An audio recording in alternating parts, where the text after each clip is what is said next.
Les ours. Vsevolod Garchine. Sur les rives de la Rorla, dans la steppe, se niche la petite ville de Belsk. À cet endroit, la rivière dessine quelques méandres réunis par des canaux. Tout cet entrelac, si l'on regarde du haut de la berge escarpée, par une claire journée d'été, forme une espèce de bande constituée de rubans bleus.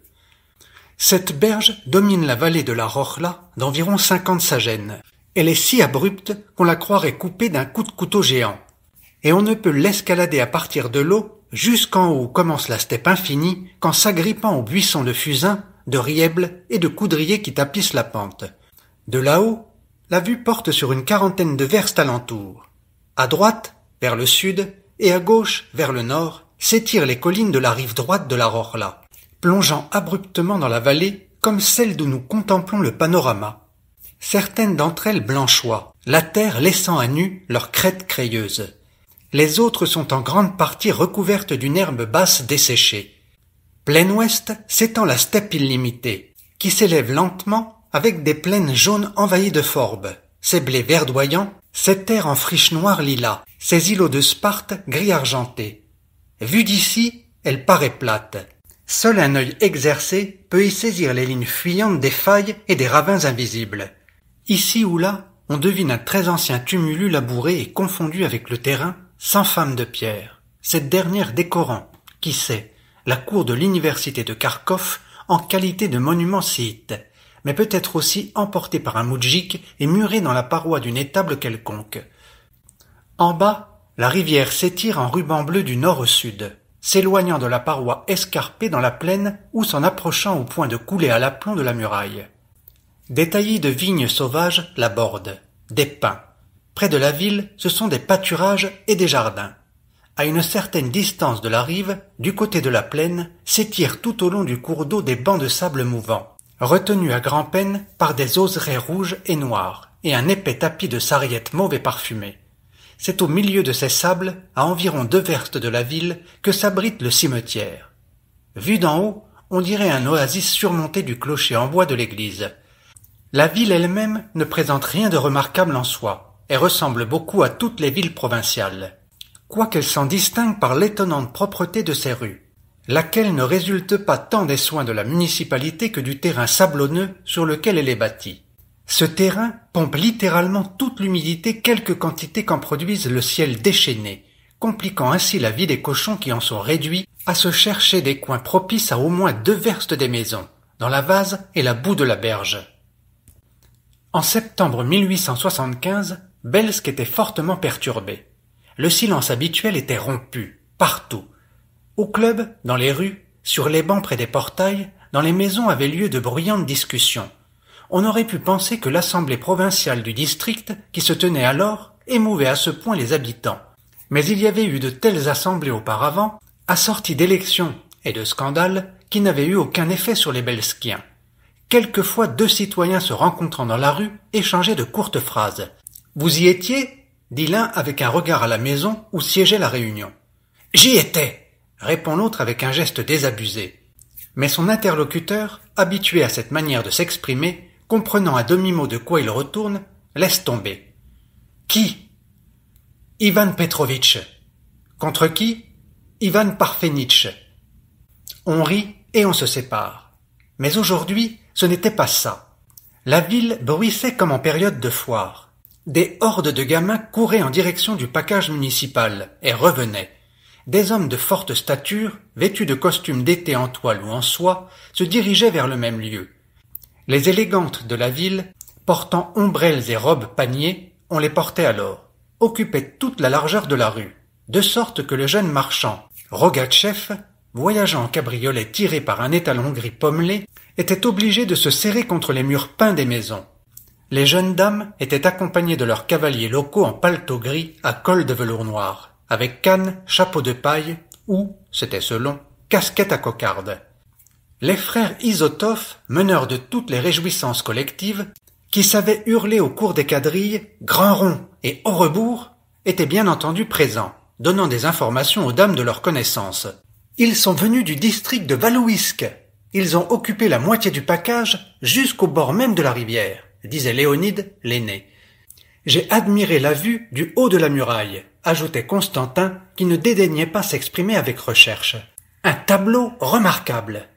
La muraille était précisément ce mont d'où on découvrait le panorama de la ville et de ses environs. Ah, quelle idée! Imaginez un peu. Tenez, ordonnons d'atteler un équipage et grimpons sur la muraille. Ce sera une manière de pique-nique, et nous regarderons de là-haut. Cette proposition de la première dame de Belsk, épouse du frère du trésorier payeur général, presque toute la ville appelait son mari, Pavel Ivanovitch, le frère du TPG, arrivé en ville 8 ans plus tôt de Pétersbourg, et donc parangon des modes et du bon ton, recueillit l'assentiment de tous. On attela un gros cheval bai à son attelage qu'on ne rencontre qu'en province, à savoir 2 longs brancards munis de marchepieds, de sorte que les passagers s'installent en 2 rangées, à raison de 6-7 personnes dans chacune, et voyagent dos à dos. Une compagnie d'une 12aine de personnes y prit place, et l'on traversa la ville en doublant les hordes de gamins, les groupes d'élégantes et la foule des badauds en route vers le package. L'équipage, délaissant les rues sableuses de la ville, s'engagea sur le pont et partit vers la rive droite escarpée. Le cheval, plissant la peau lustrée de ses jarrets, gravit d'un pas obstiné la pente de Deverst, et, une demi-heure plus tard, les voyageurs étaient assis au bord de la falaise broussailleuse et contemplaient le panorama familier. À leurs pieds coulait paisiblement la rivière, au-delà de laquelle s'étendait le package, objet de l'attention générale. Il était bariolé à l'instar d'un tapis fait de chiffons disparates. On voyait des tentes d'un blanc sale, une quantité de chariots, une foule bigarrée, sombres silhouettes d'hommes en cafetan, longues chemises sales à la russe, vêtements jaunes et rouges pimpant des femmes. La foule entourait le campement des bohémiens rassemblés. C'était une splendide journée, pas trop chaude, calme. Les voix de la multitude arrivaient dans les hauteurs où se tenaient assis les spectateurs, ainsi que des coups de marteau sur du fer, des hennissements et des rugissements de dizaines d'ours amenés de plusieurs districts, d'ours apprivoisés, gagne-pain et source de revenus des tziganes. Olga Pavlovna regardait cette bigarrure à la jumelle et s'enthousiasmait. « Ah, comme c'est intéressant! Qu'il est grand! Regardez Léonide, ce grand ours là-bas, sur la droite, et le tzigane à côté, un véritable Adonis. » Elle prêta ses jumelles au jeune homme, et il aperçut l'adolescent bien découplé et très sale qui se tenait à côté de l'animal se dandinant d'une patte sur l'autre, et qu'il caressait. « Vous permettez ?» dit un gros monsieur en costume de toile et chapeau de paille. Il observa attentivement quelque temps, et, tourné vers Olga Pavlovna, dit avec un long soupir. « Eh oui, Olga Pavlovna, un Adonis. Mais aussi, quel fameux voleur de chevaux il va devenir, cet Adonis. De première sorte. Mon Dieu, il faut absolument que vous rameniez à la prose toute poésie. Pourquoi voleur de chevaux? Je refuse d'y croire. Il est si beau. Pour être beau, il est beau. Mais comment voudriez-vous qu'il soutienne ce corps magnifique sans ours? On va les décimer demain, et la moitié de cette zigane vont partir où bon leur semble. Ils peuvent ferrer, prédire. Prédire. Il y a le vétérinaire était chez moi hier. Vous devriez bavarder avec lui. Ils sont beaux, dit-il, vos gris, Foma Fomitch, mais prenez garde à nous autres. Ne me dis pas, je lui dis, que c'est toi qui vas me les piquer. Il ricane, cette canaille. Prédire. Voilà le genre de prédiction qu'il fait, lui. On défit le grand panier attaché au brancard, on en sortit mets et boissons, et la compagnie commença à se régaler, bavardant gaiement et sans plus prêter d'attention à ce qui se déroulait à ses pieds. Le soleil descendait, l'ombre du mont recouvrant rapidement le package, la ville, la plaine. Les contours s'estompaient, et comme cela arrive dans le sud, la nuit remplaça vite le jour. Les lointains méandres scintillèrent à la froide lumière lunaire, et des lumignons apparurent en ville. Au campement, on alluma des feux qui rougeoyèrent dans la brume, qui montait de la rivière endormie au pied de la falaise. En haut, Constantin et Léonide racontaient à tour de rôle des histoires amusantes. Olga Pavlovna condescendait à sourire quelquefois. Les demoiselles ricanaient, pouffant de temps en temps. On alluma des bougies dans les cloches de verre. Le cocher et une servante réchauffaient un samovar, la dite servante poussant par intervalles un petit cri. Le gros Foma Fomitch, longtemps silencieux, finit par couper la parole à Léonide au moment le plus palpitant. « Pour quand est-elle donc fixée, cette tuerie des ours ?»« Pour mercredi matin, » répondirent en chœur les frères Isotov. Ils étaient venus de 4 districts, les malheureux tziganes, avec tous leurs Bataclans, leurs chevaux et leurs ours. Plus d'une centaine de plantigrades, depuis les oursons jusqu'aux énormes vieux mâles aux fourrures grisonnantes et délavées, étaient rassemblés sur le package municipal. Les tziganes attendaient avec terreur le jour décisif. Nombre d'entre eux, parmi les premiers arrivés, vivaient là depuis déjà 2 semaines. Les autorités attendaient la venue de tous les tziganes recensés afin d'organiser en une fois le grand châtiment. On leur avait donné un délai de 5 ans après la sortie du décret abolissant le métier de dresseur d'ours, et ce délai venait de prendre fin. Les tziganes devaient se présenter au point de rassemblement prévu et exterminer eux-mêmes leurs animaux nourriciers. Ils effectuaient leur dernier périple à travers les villages avec leurs fameux boucs et leurs tambourinaires, compagnons indispensables des ours. C'était la dernière fois que les troupes de gamins et de gamines, les voyant de loin descendre dans la vallée où sont disposés habituellement les villages ukrainiens, couraient à leur rencontre pour revenir en liesse avec eux en bande dépenaillée, jusqu'au village où commençait la fête proprement dite. Oui, c'était une fête solennelle. Ils s'arrêtaient près du cabaret ou près de la chaumière qui paraissait la plus riche. S'il y avait une propriété, c'était devant la maison seigneuriale qu'ils s'installaient.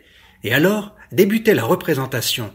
La médecine, le commerce et le troc, le tarot, le ferrage des chevaux et la réparation des chariots.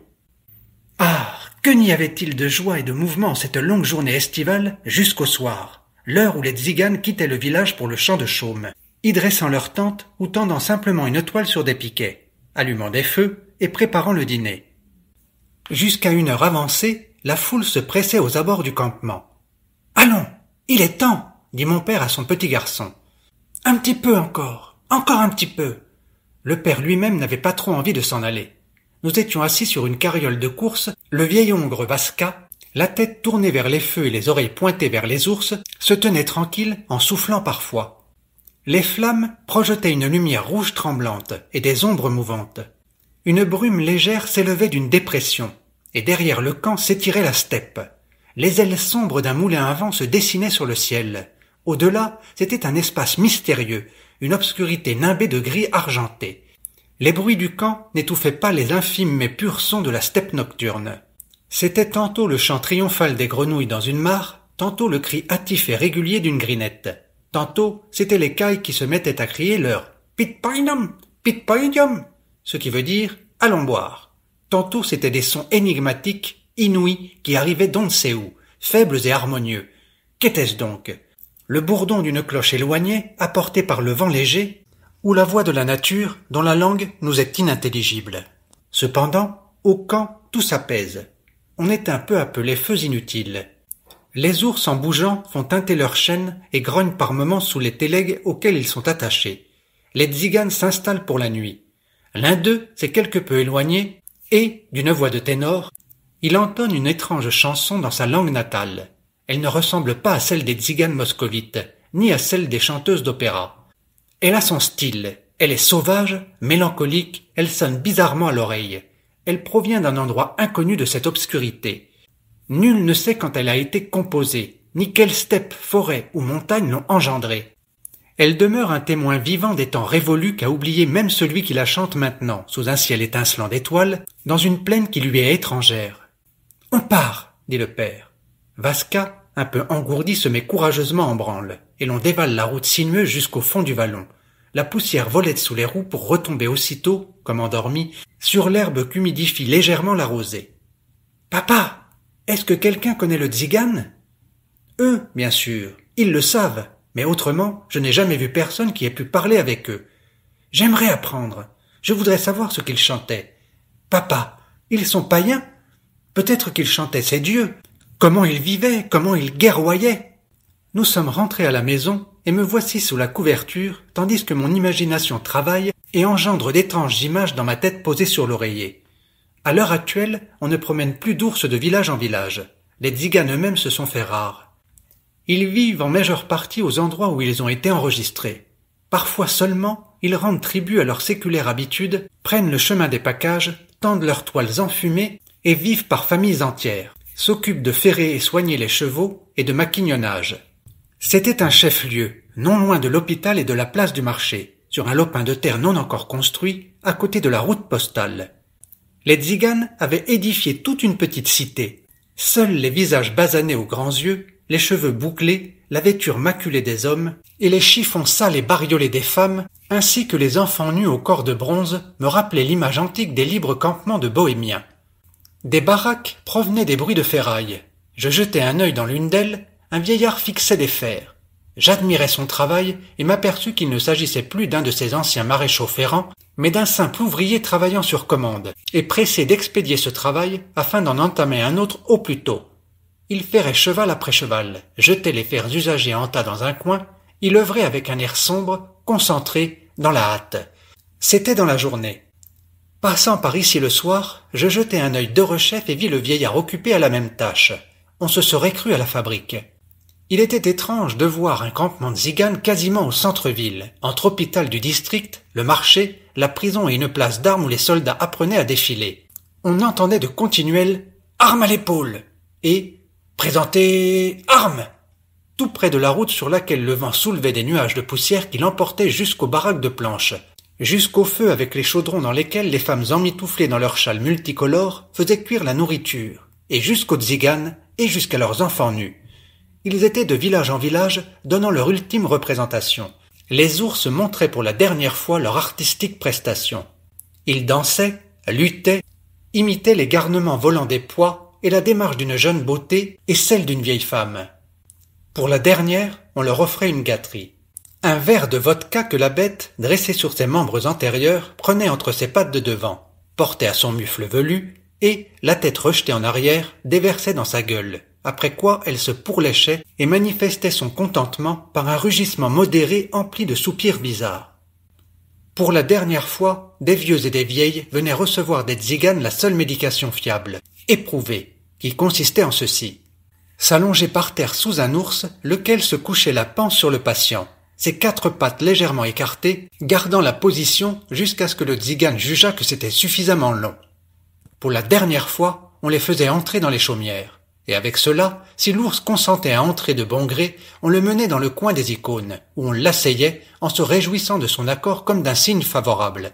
Mais si, en dépit des menaces et des caresses, il ne franchissait pas le seuil, les autres s'attristaient, et les voisins disaient « Y a quelque chose, il le sait bien, lui !» La majeure partie des tziganes étaient venus des districts de l'Est.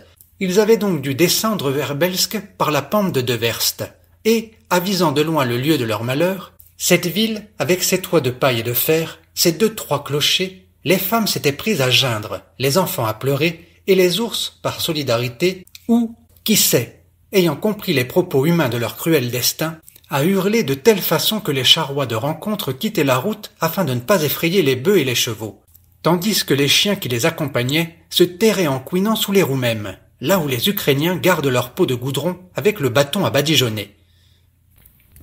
À la porte du bureau de police s'étaient réunis quelques vieux tziganes.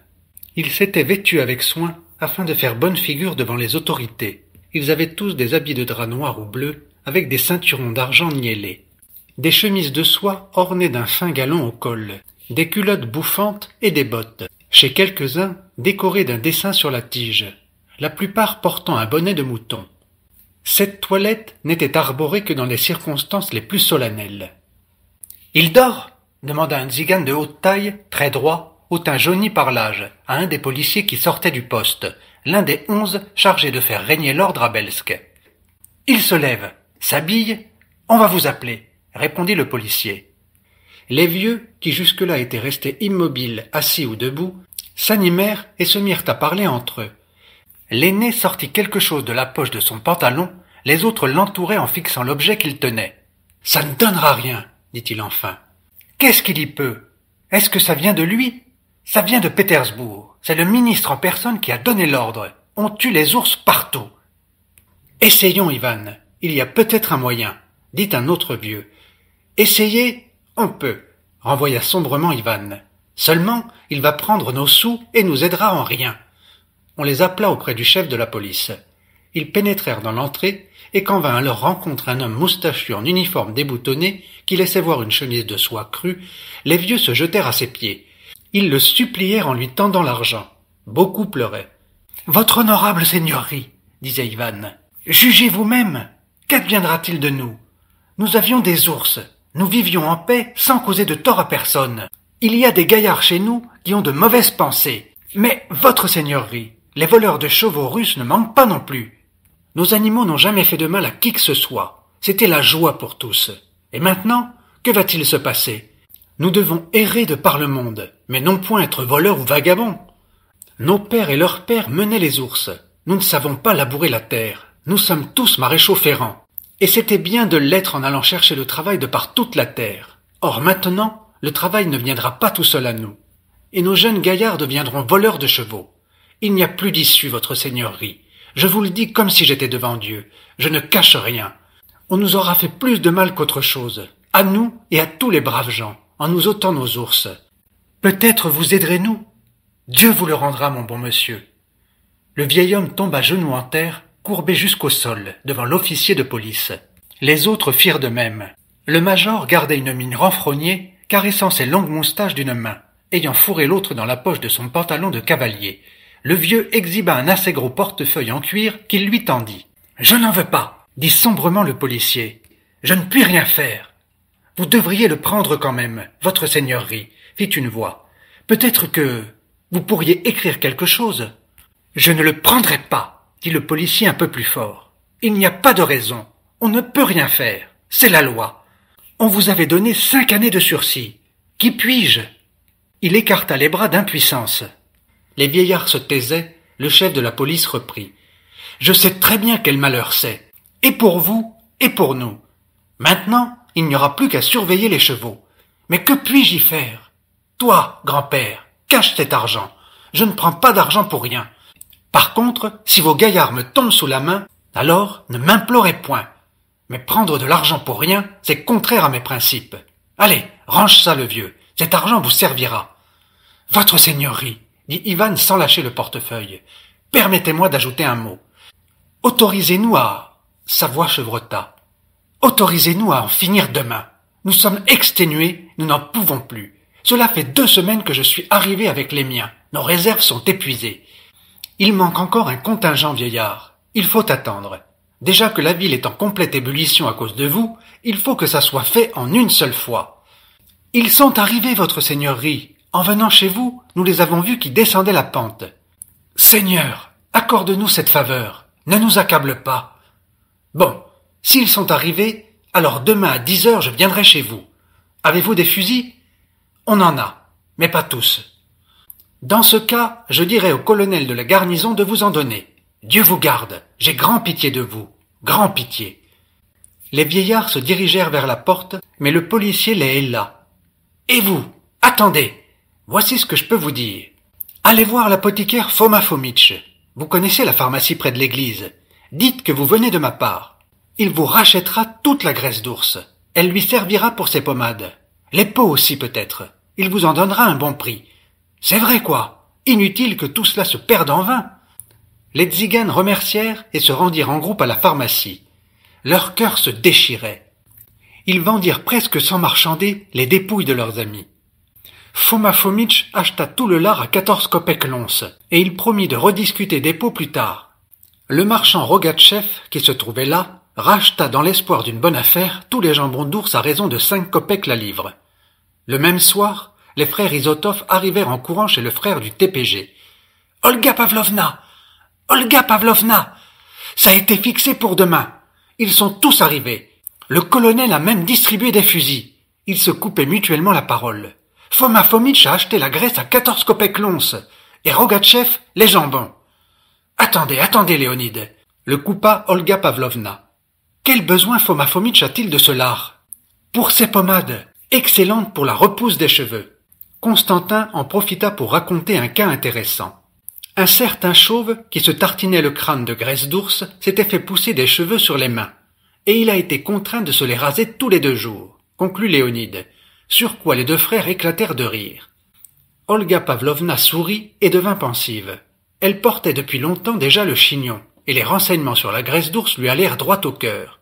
Aussi, quand le soir l'apothicaire Foma Fomitch vint jouer une partie de cartes avec son mari et le trésorier payeur général, elle amena de loin la conversation sur le sujet, et obtint habilement qu'il lui promit de lui livrer un peu de pommade d'ours.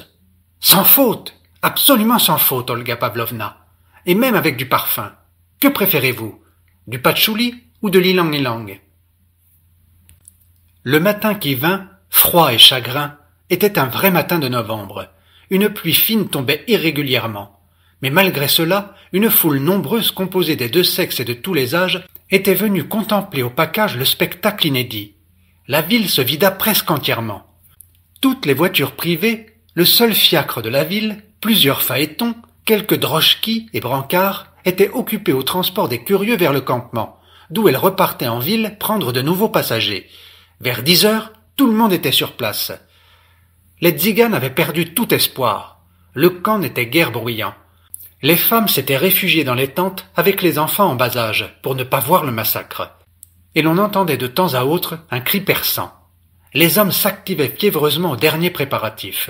Ils faisaient reculer les chariots vers les bords du camp et y attachaient les ours. Le chef de la police accompagné de Foma Fomitch passa en revue les condamnés. Les ours n'étaient pas tout à fait tranquilles. L'inhabituelle organisation, les étranges préparatifs, l'énorme foule, leur grand nombre rassemblés en un seul lien, tout les rendait nerveux. Ils secouaient leurs chaînes avec brusquerie ou les arrachaient avec les dents, grognant sourdement. Le vieil Ivan se tenait aux côtés de son immense ours voûté. Son fils, qui comptait déjà des fils blancs dans ses cheveux noirs, et son petit-fils, cet adolescent qu'Olga Pavlovna avait qualifié d'Adonis, liaient les pattes de l'ours hâtivement, le visage cireux et le regard brûlant. Le chef de la police parvint à leur hauteur. « Eh bien, vieillard, donne l'ordre aux gars de commencer !» La foule des spectateurs ondula. Un murmure courut, des cris fusèrent, puis tout se calma, et dans un silence de mort retentit une voix pas très forte, mais grave. « Avec votre permission, mon bon monsieur, j'ai un mot à dire. Mes frères, je vous le demande, accordez-moi d'en finir le premier. Je suis le plus vieux de vous tous, mes 90 ans vont sonner l'année prochaine. Or, j'ai mené un ours depuis mon plus jeune âge, et il n'y a pas d'ours plus vieux que le mien dans tout le campement. » Son menton tomba sur sa poitrine. Il secoua amèrement sa tête chenue et s'essuya les yeux du poing. Puis il se redressa, releva le chef, et d'une voix raffermie et plus forte, continua. « C'est pourquoi je souhaite être le premier. Je pensais ne jamais vivre assez vieux pour voir un tel malheur, ni mon ours non plus, mais le sort en a décidé autrement. C'est de ma main que je dois le tuer, lui qui a été mon gagne-pain, mon bienfaiteur. Détachez-le, rendez-lui la liberté, il ne s'en ira pas. Lui et moi, deux vieux, nous n'avons plus à fuir la mort. Vassia, détache-le. Je refuse de le tuer comme du bétail d'abattoir. N'ayez pas peur, fit-il à l'intention de la foule inquiète. Il ne touchera personne. Le jeune homme délia l'énorme animal et l'emmena à quelque distance du chariot. L'ours s'assit sur son arrière-train, posa ses membres antérieurs sur le sol et se balança avec des soupirs et des rauquements. Il était effectivement très vieux. Ses dents avaient jauni, sa fourrure avait roussi et pelait. Il posait sur son très ancien maître le regard amical de son petit œil unique. Un silence de mort régnait alentour. On n'entendait que les culasses armés des fusils et les chiens rabattus en arrière. « Passez-moi un fusil !» dit le vieillard d'une voix dure. Son fils le lui tendit. Il le prit et, le serrant contre sa poitrine, se mit à parler, à l'ours cette fois. « Je vais te tuer dans un instant, Potap. Dieu fasse que ma main ne tremble pas, que la balle t'atteigne en plein cœur. Je ne veux pas te tourmenter. Tu ne l'as pas mérité, mon vieil ours, mon bon camarade. Je t'ai eu petit ourson. Ton œil était crevé. Ta truffe était infectée à cause de l'anneau. Tu étais malade et souffreteux. Je t'ai prodigué des soins comme à mon fils. Tu es devenu un ours grand et fort. Il n'y en a pas d'autre comme toi parmi tous ceux qui sont réunis ici. Tu as grandi et tu n'as pas oublié ce que j'ai fait pour toi. Je n'ai jamais eu d'amis comme toi, même parmi les gens. Tu as été gentil et sage et compréhensif, et tu as tout appris, et je n'ai jamais vu d'animal plus gentil et qui m'ait mieux compris. Qu'aurais-je été sans toi? C'est par ton travail que toute ma famille a subsisté. Grâce à toi, j'ai eu 2 troïkas de chevaux et j'ai pu me bâtir une chaumière pour l'hiver. Tu as fait plus encore. Tu as dispensé mon fils du service militaire. Notre famille est grande, et jusqu'à présent, tu nous as tous rassasiés et gardés, du plus grand au plus petit. Je t'ai aimé très fort, et je t'ai frappé. Ça n'a jamais été bien méchant. Et si je suis fautif en quelque chose à tes yeux, pardonne-moi. Je m'incline devant toi jusqu'à terre. Il tomba à genoux face à l'ours. Celui-ci grogna sourdement et plaintivement. Le vieil homme sanglotait, le corps saisi de soubresauts. « Vas-y, petit père, » lui dit son fils. « Tire, ne nous arrache pas le cœur. » Ivan se souleva, Les larmes ne coulaient plus de ses yeux. Il écarta une mèche blanche qui lui tombait du front et poursuivit d'une voix claironnante. « Et voici que je suis obligé de te tuer. On me l'a ordonné, mon vieux, de te fusiller de ma propre main. Tu n'as plus le droit de vivre. Eh bien, que le Dieu du ciel nous juge tous autant que nous sommes. » Il releva le chien et visa la poitrine de l'ours, sous la patte gauche. Et l'ours comprit. Un rugissement désespéré et geignard s'échappa de sa gueule. Il se cabra, levant les pattes comme pour se couvrir les yeux afin de ne pas voir l'effroyable fusil, et une plainte aiguë monta parmi les tziganes. Dans la foule, on pleurait. Le vieil homme en pleurs jeta son fusil par terre et s'écroula, sans force. Son fils se précipita pour l'aider à se relever, son petit-fils prit l'arme. « Ça suffit !» hurla-t-il d'une voix hystérique, les prunelles enflammées. « Ça suffit ! Tirez, frères, tous ensemble !» Accourant vers l'animal, il tira à bout portant dans l'oreille. L'ours s'affala, énorme masse privée de vie. Ses pattes furent agitées spasmodiquement et sa gueule s'ouvrit comme s'il bâillait. Des coups de feu éclatèrent dans tout le camp, couverts par les hurlements déchirants des femmes et des enfants. Une brise légère emportait la fumée vers la rivière. « Échappé ! Il s'est échappé !» cria-t-on dans la foule. Tout le monde se mit à fuir comme un troupeau de moutons apeurés. Le chef de la police, le gros Foma Fomitch, Léonide et Constantin, les élégantes, les gamins, tous là couraient en proie à la panique, butant contre les tentes, les charrois, tombant l'un sur l'autre et piaillant. Olga Pavlovna faillit perdre connaissance, mais la peur lui procura des forces et jupe relevée, elle courait à travers la prairie sans tenir compte du désordre et de sa tenue débraillée. Les chevaux des attelages attendant ces messieurs-dames commencèrent à s'agiter et prirent le large dans tous les sens. Pourtant, le danger n'était pas si grand. Un des ours, un animal pas très vieux, à la fourrure brun foncé, rendu fou de peur, s'était mis à courir avec une étonnante souplesse, un morceau de chaîne au cou. Tous s'écartaient sur son passage, et il fonçait comme le vent droit sur la ville. Une poignée de tziganes armés lui courait après. Les rares piétons de rencontre se serraient contre les murs ou disparaissaient sous un porche. On fermait les volets, tout être vivant se terrait, même les chiens avaient disparu.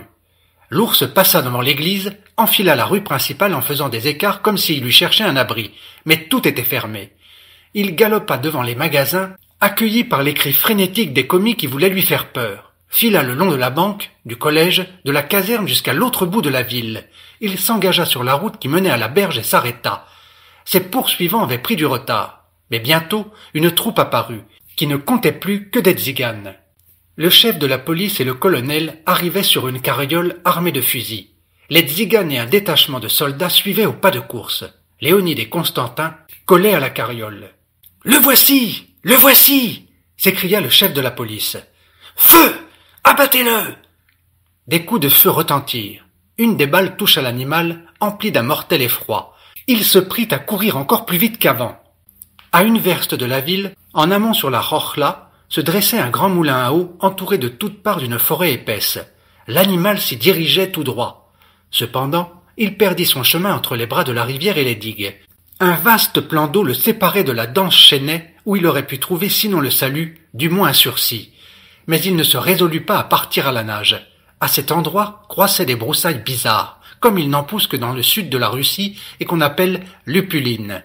Ces longues et souples tiges sans rameaux sont si rapprochées qu'un homme ne peut passer au travers. Cependant, au niveau des racines, existent des espaces par où des chiens arrivent à se faufiler. Or, comme ils vont souvent s'y abriter de la chaleur, et ainsi agrandissent peu à peu les passages, un labyrinthe de couloirs prend forme avec le temps dans ce maquis. L'ours s'y rua. Les meuniers qui regardaient du dernier étage du moulin le virent faire, et quand les poursuivants essoufflés arrivèrent sur les lieux, le chef de la police donna l'ordre d'encercler la zone. Le malheureux ours s'était enfoncé au cœur des broussailles. La balle fichée dans sa cuisse lui causait une vive douleur. Roulé en boule, la tête entre les pattes, il gisait immobile, assourdi, apeuré, hors d'état de se défendre. Les soldats tiraient dans les fourrés en espérant l'atteindre pour le forcer à rugir, mais il était difficile de le toucher au hasard. On le tua tard le soir, l'ayant chassé de son abri en y mettant le feu. Chaque homme portant un fusil estima de son devoir de loger une balle dans l'animal épuisé. Aussi, lorsqu'on l'équarrit, sa peau ne valait-elle plus rien. J'ai eu l'occasion, il y a peu, de me rendre à Belsk. La ville n'a presque pas changé. Seule la banque a éclaté et le collège s'est mué en lycée. Le chef de la police a été promu au poste de commissaire au chef-lieu en récompense de ses services. Les frères Izotov crient toujours grand rond et au rebours et colportent les dernières nouvelles dans toute la ville. L'apothicaire Foma Fomitch a encore grossi et, bien qu'il eût fait une bonne affaire avec le lard à 14 kopecks, revendu 8 fois plus cher, parle encore aujourd'hui avec mécontentement du massacre des ours. Je lui avais bien dit à l'époque, à Olga Pavlovna, que son Adonis ferait un fameux voleur de chevaux. Et quoi? Moins d'une semaine après, il m'a fauché ma paire de grilles, le saligo. Mais vous savez que c'est lui? Et comment? Ne l'a-t-on pas jugé l'an dernier pour vol et brigandage et envoyé au bagne? Ah, comme j'ai eu de la peine pour lui, dit Olga Pavlovna tristement. La pauvre dame a pas mal vieilli durant ces dernières années, et malgré le lard qu'elle s'est passé sur la tête, conformément au conseil de Foma Fomitch, près de 2 kilos de graisse d'ours en tout. Foma Fomitch me l'a dit sous le sceau du secret. Ses cheveux se sont faits plus rares. Au demeurant, le chignon cache tout cela si bien qu'on ne remarque rien.